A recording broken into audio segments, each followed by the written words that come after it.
I make a point in my new book, Heavy Duty 2, Mind and Body, which I am quite proud of, as I don't believe anyone has ever established this point before, at least not so thoroughly or firmly, and it is that the principle of intensity is not merely important, it is much more than that.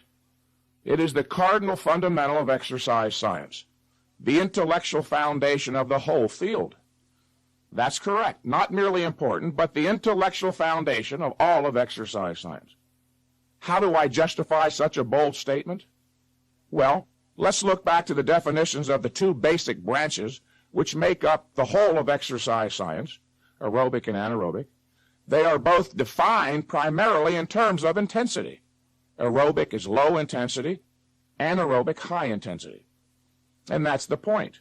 If the two basic branches which make up the field of exercise science are defined primarily in terms of intensity, then intensity is the cardinal element. You may have noticed that more and more writers in the bodybuilding field have been using the term intensity as of late, but very few use it properly.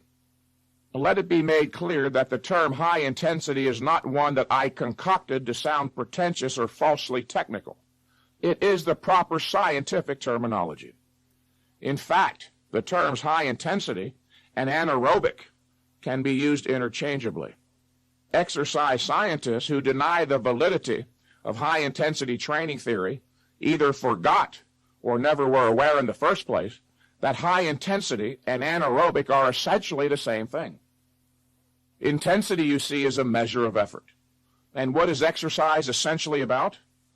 Efforts of various types. Without a method for measuring the level of effort, one doesn't know what is most centrally important about the nature of the training stress or stimulus, and therefore he won't know how to regulate the volume or frequency of the effort to ensure optimal results from the exercise.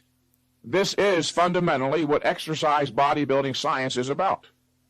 When it is understood that the level of effort or intensity is low, then we also know that the demands on the body's limited reserve of biochemical resources, known as recovery ability, are also low, and obviously more of that exercise can be tolerated in the way of both volume and frequency. When one is clearly aware, on the other hand, that the level of effort is very high, then we know that the demands are high and the volume and frequency must be low.